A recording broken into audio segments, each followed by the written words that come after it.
नमस्कार, बहुत स्वागत है आप सभी का। मैं हूं आपके साथ जया मिश्रा। आज हम आपके लिए लेकर आए हैं न्यूज 18 स्पेशल बुलेटिन। इस खास बुलेटिन में हम देखेंगे क्या तेजस्वी यादव अब आरजेडी की कमान संभालने जा रहे हैं, क्या लालू प्रसाद की पार्टी आरजेडी में भी बीजेपी की तरह जनरेशनल शिफ्टिंग होने जा रही है। साथ ही हम सवाल करेंगे पटना पुलिस से कि आखिरकार नीट की छात्रा संवेदना के हत्यारों को सजा कब मिलेगी, सोनपुर की सरिता को इंसाफ कब मिलेगा और भागलपुर की सोनाक्षी और जिया का सुराग क्यों नहीं मिल पा रहा है, जो 11 दिनों से गायब है। और सवाल झारखंड की चतरा पुलिस से भी पूछेंगे, 28 दिसंबर से लापता मुन्नी 21 दिनों से कहां गायब है। इन सारी घटनाओं के बारे में आपको बारी बारी से बताएंगे इस खास बुलेटिन में। तो चलिए शुरू करते हैं न्यूज 18 स्पेशल बुलेटिन।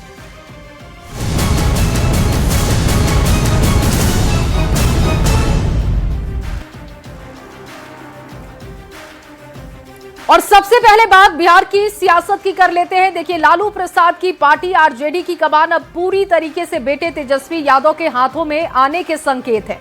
चर्चा है कि नेता प्रतिपक्ष तेजस्वी यादव को पार्टी का कार्यकारी राष्ट्रीय अध्यक्ष बनाया जा सकता है, जिसकी कवायद तेज हो चुकी है। अगर 25 जनवरी को कार्य समिति की बैठक में तेजस्वी के नाम पर मुहर लगती है तो इसका ऐलान भी उसी दिन हो सकता है। दिखाते हैं आपको ये खास रिपोर्ट।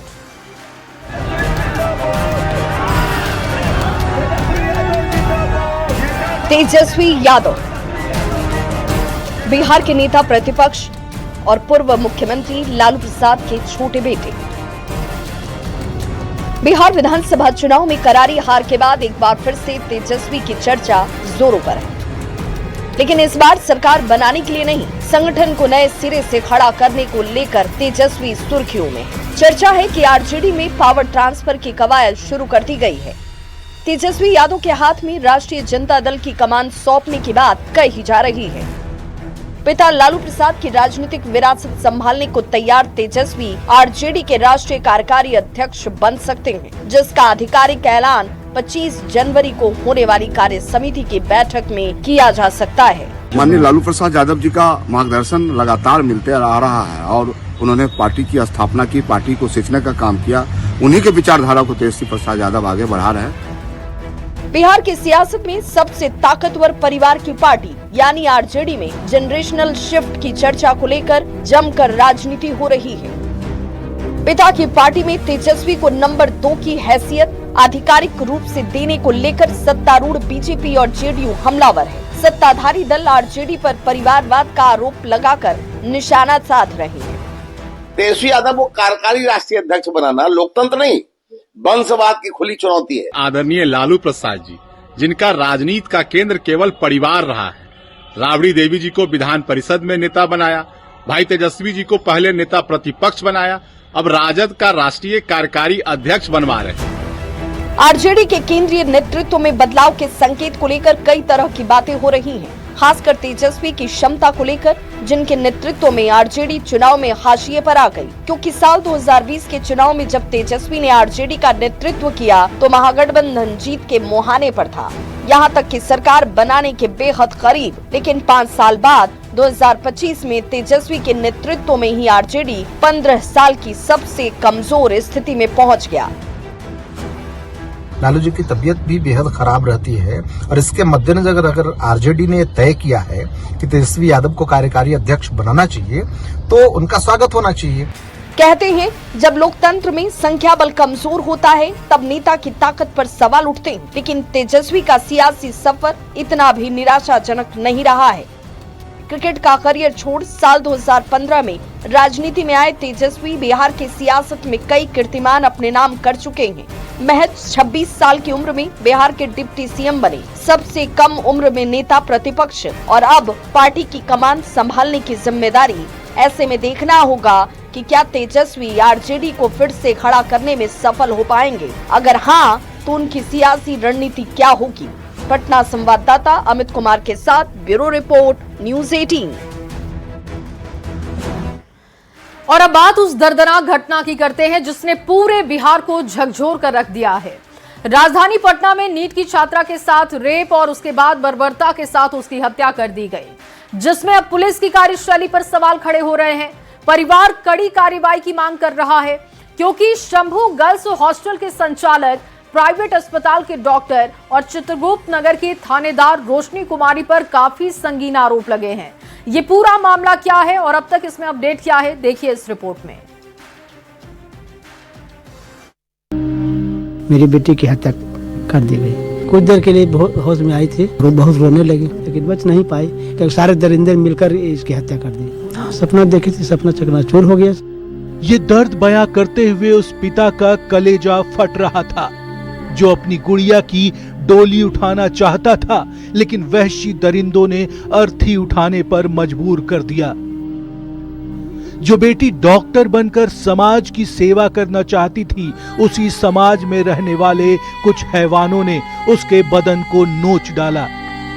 बर्बरता की शिकार बेटी की आप बीती सुनाते आंखों में आंसू लिए इस बेबस पिता के मन में बस यही चल रहा था, ओरी चिड़ैया नन्ही सी चिड़िया अंगना में फिर आ जा रे। लेकिन बेटी का अंधियारा तो घना लहू से सना है।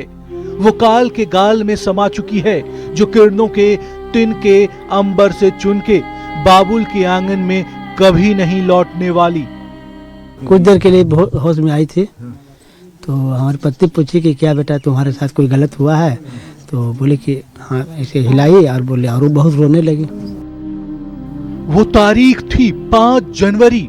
नीट की छात्रा घर से लौटी थी। अगले दिन रात में खाना खाकर अपने कमरे में गई। 7 जनवरी को 17 साल की छात्रा अपने हॉस्टल में बेहोश मिली। इलाज के लिए हॉस्पिटल में भर्ती कराया गया। 10 तारीख तक 3 दिन जिंदगी और मौत से लड़ी। 11 जनवरी को इलाज के दौरान उसने दम तोड़ दिया। 12 जनवरी को जब पोस्टमार्टम हुआ तो पहले सेक्सुअल असॉल्ट की पुष्टि नहीं हुई।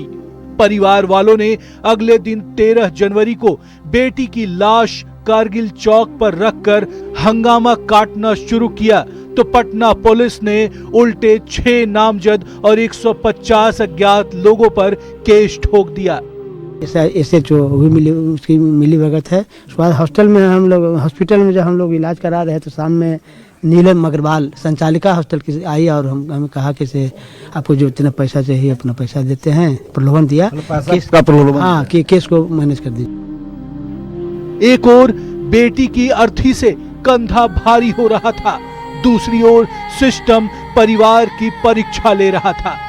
सिस्टम की मार से बेबस परिवार ने 13 जनवरी को पटना के शंभू हॉस्टल पर पथराव और तोड़ फोड़ कर डाला, जिसके बाद 15 जनवरी को पहली बार पटना पुलिस ने माना कि सेक्सुअल असॉल्ट हुआ है।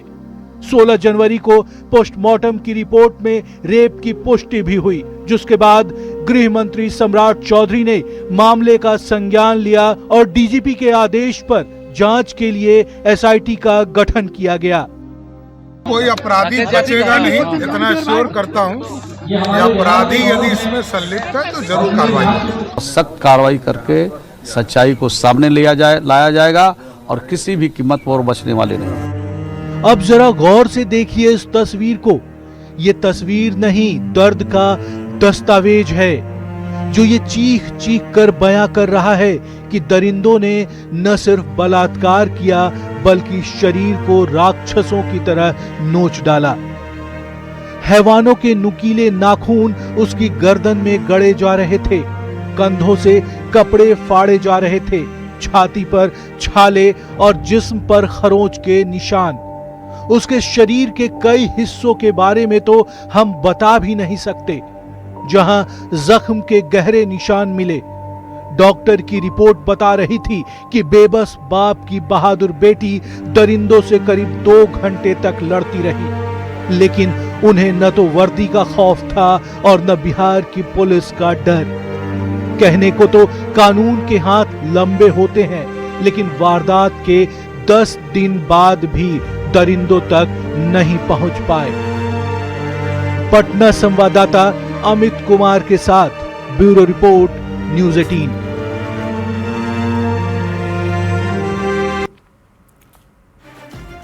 और वहीं सोनपुर की सरिता को उसके पति ने मौत के घाट उतार दिया। बेखौफ सत्येंद्र ने शव को मायके के दरवाजे पर फेंक दिया, आराम से फरार हो गया। पूरे मामले में बिहार पुलिस पर भी गंभीर सवाल उठाए गए।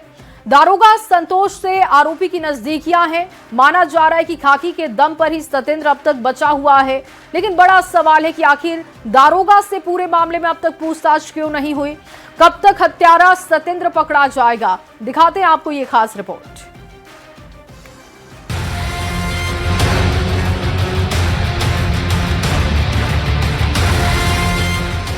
सोनपुर के ससुराल में हत्या के बाद सरिता के शव को हत्यारे पति सत्येंद्र ने 15 जनवरी की रात मायके के गेट पर फेंक दिया था। सीसीटीवी में कैद इस घटना के बाद एक तरफ जहां पति सत्येंद्र पर गंभीर सवाल उठे, तो पुलिस की गाड़ी से शव फेंके जाने के बाद खुद खाकी पर भी कई सवाल उठ रहे हैं। क्या कोई दरिंदा इतना बेखौफ हो सकता है कि पत्नी की हत्या कर उसका शव मायके में फेंक आए और आराम से फरार हो जाए?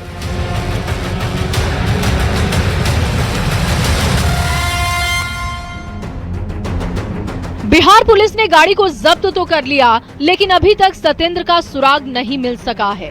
गाड़ी से जांच के दौरान बाल मिले हैं, जिसकी जांच के लिए लैब भेजा गया है, लेकिन कई सवालों के जवाब अभी भी नहीं मिल रहे।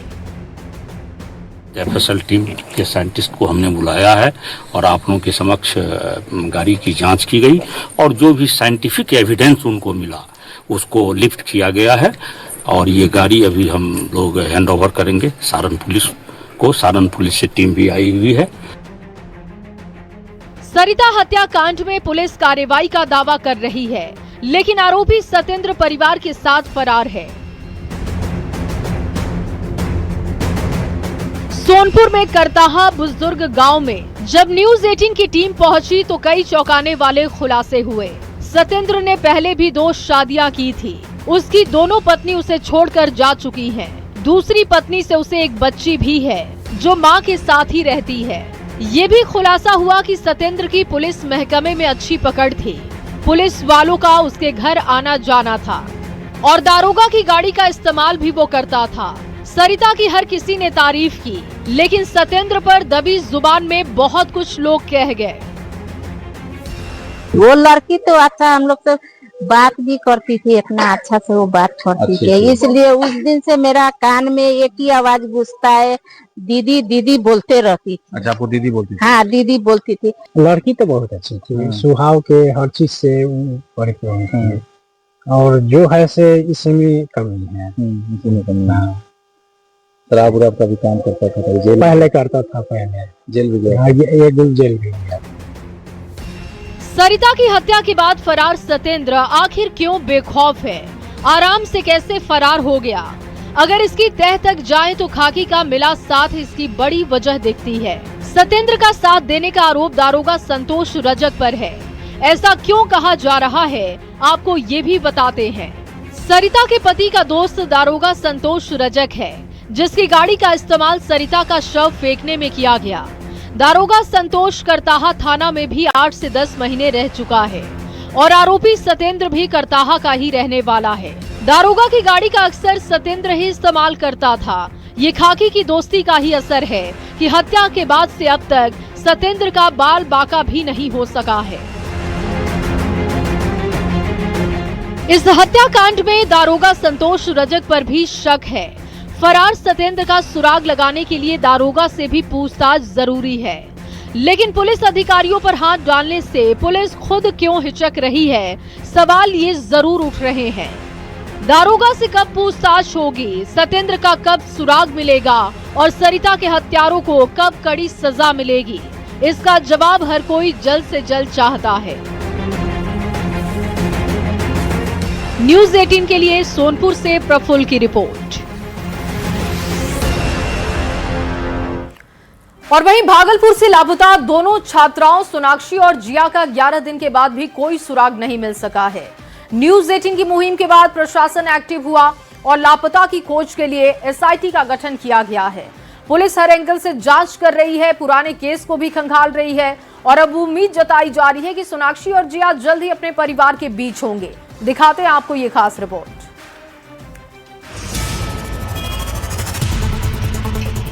न्यूज 18 जब खबर दिखाता है तो उसका असर भी होता है और असर जबरदस्त होता है। भागलपुर में लापता 2 छात्रा सोनाक्षी और जिया 8 जनवरी से लापता है। 11 दिन गुजर गए, ना तो दोनों बच्चियों का सुराग मिला और ना ही उनकी कोई खोज खबर ही मिल पाई। न्यूज 18 ने इस खबर को मुहिम के तौर पर चलाया, जिसके बाद प्रशासन की नींद टूटी और लापता दोनों छात्राओं की खोज खबर के लिए SIT का गठन किया गया। पुलिस मानव तस्करी के एंगल से भी जांच में जुटी है। संभवतः हम लोग कुछ जगह पे छापामारी भी करेंगे। लोकली 1-2 जगह हम लोगों ने छापामारी करवाया है कि जहाँ कुछ सस्पेक्टेड था, लग रहा था हो सकता किसी के साथ कोई दोस्त यार हो गए हों, तो वो चीजें अभी वहाँ पे स्पष्ट नहीं हो पाई हैं, लेकिन कुछ 1-2 नंबर हमें हिंट मिला है, तो उस पर बहुत जल्द हम लोग आशा करते हैं कि इस पे जो है आगे इसका उद्भेदन करेंगे। बवरगंज के वारसलीगंज और अलीगंज के महेशपुर की रहने वाली 2 छात्रा सोनाक्षी और जिया का सुराग नहीं मिल सका है। सितंबर महीने में इसी तरह से एक छात्रा गायब हुई थी, जिसकी किस्मत अच्छी थी कि अपहरणकर्ताओं के चंगुल से बच आई। उससे मिली जानकारी के आधार पर भी मामले को फिर से बाईपास थाने में देखा जा रहा है। डीएसपी ने सरयू देवी मोहनलाल बालिका इंटर विद्यालय पहुंचकर शिक्षकों से पूछताछ की और आसपास लगे सीसीटीवी कैमरे को भी खंगाला है। और कुछ बिंदु जो हम लोगों के सामने आए हैं कि उन बिंदुओं पे भी उससे पूछताछ और मतलब जानकारी लेना आवश्यक है, तो उस पर भी एक आज हमारी टीम दोबारा जा रही है उससे पूछताछ करने के लिए। और जो उन्होंने बताया था कि गया के क्षेत्र में कहाँ गई थी और वहाँ से जो है थाना अध्यक्ष उनको लाए थे, तो वहाँ पे भी हमारी एक टीम जो है निकली हुई है, वहाँ से लोकल थाना से कोऑर्डिनेट करके उसके बारे में सूत्र इकट्ठा कर रही है। दिन रात लगातार पुलिस कई टीम बनाकर छापेमारी में भी जुटी हुई है। जिले के साथ साथ अन्य जगहों पर भी जो है टीम को भेजा गया है। अब देखने वाली बात है कि कब तक टीम जो है दोनों बच्चियों को सुकुशल बरामद कर पाती है।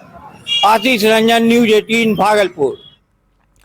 और अब सवाल की कब लौटेंगी चतरा की लापता मुन्नी? आखिर पुलिस क्या कर रही है? ये सवाल इसलिए क्योंकि 28 दिसंबर से लापता मुन्नी को अब तक पुलिस ढूंढ नहीं पाई है। जैसे जैसे दिन बीत रहा है, परिजनों का सब्र खत्म होता जा रहा है और पुलिस की कार्यशैली पर भी सवाल उठाए जा रहे हैं। दिखाते हैं आपको ये रिपोर्ट। 28 दिसंबर से कहां लापता है मुन्नी?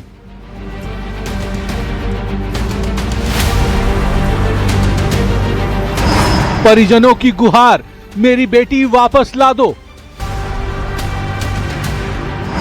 गुमशुदगी है या प्रशासन की लापरवाही? चतरा की 14 साल की मुन्नी कुमारी कहां है? 20 दिन बीत गए लेकिन पुलिस के पास कोई जवाब नहीं। क्या यह सिर्फ एक गुमशुदगी है या प्रशासन की नाकामी का सबसे बड़ा सबूत? ये सवाल इसलिए क्योंकि गिद्धौर थाना क्षेत्र से 28 दिसंबर से लापता मुन्नी का अब तक कोई सुराग नहीं मिल पाया है। परिजन आस लगाए बैठे हैं, लेकिन हर गुजरता दिन उनके डर और बेचैनी को और बढ़ा रहा है। घर पे आ जाएगी, हम लोग पास आ जाएगी, हम वही चाहते हैं। 20 दिन से निकला हुई है तो हम लोग का अंधेरा लगल रहता है डेली की आ जाएगी कल आएगी। परिजन पुलिस पर संवेदनहीनता का आरोप लगा रहे हैं कि पुलिस आवेदन देने के 10 दिन बाद हरकत में आई, लेकिन अभी भी पुलिस सिर्फ औपचारिकता ही कर रही है। बच्ची लोग बोले नहीं पिकनिक मनाने जाएंगे, तो ये बच्ची थी से वो सब पहले निकल गई और पीछे से ये बच्ची मैंने उसका पीछे वो सब चले गया, वो दूसरा अथी में चले गए मनाने के लिए, और ये जो बच्ची थी से भटक गई और पैर से भी थी विकलांग। और उसी में हम लोग फिर शाम को आए बच्ची लोग, तब उस सब के पूछे तब बोले कि नहीं से हमारा पास नहीं गए हो, से हम सोचलिए कि नहीं हो। तब वो हम लोग फिर जो थे से फिर खोजने लगे, पूरा 10-11 बजे रात तक खोजे जाके पूरा बस्ती और इधर जंगल में, तो नहीं मिला। अभी तक मुन्नी के नहीं मिलने से गांव के लोगों में पुलिस के खिलाफ आक्रोश है। लोग सवाल उठा रहे हैं कि क्या गरीब की बेटी की तलाश उतनी जरूरी नहीं जितनी तस्करों पर कार्रवाई की वाहवाही। अब परिजन प्रशासन से सीधी गुहार लगा रहे हैं कि मामले की उच्च स्तरीय जांच हो, विशेष टीम गठित की जाए और मुन्नी कुमारी को जल्द से जल्द सुरक्षित बरामद किया जाए। ये मामला सिर्फ एक परिवार की त्रासदी नहीं, बल्कि कानून व्यवस्था और प्रशासनिक जवाबदेही का बड़ा सवाल है कि आखिर 20 दिन से लापता मुन्नी अब तक क्यों नहीं मिली। लापरवाह पुलिस अधिकारियों पर कार्रवाई कब होगी? मानव तस्करी या कुछ और है मामला? आखिर कब बदलेगा झारखंड पुलिस का रवैया? न्यूज़ 18 के लिए चतरा से सुशांत सोनी की रिपोर्ट। और चलिए इस रिपोर्ट के साथ इस बुलेटिन में बस इतना ही। आप बने रहिए न्यूज़ 18 बिहार झारखंड के साथ।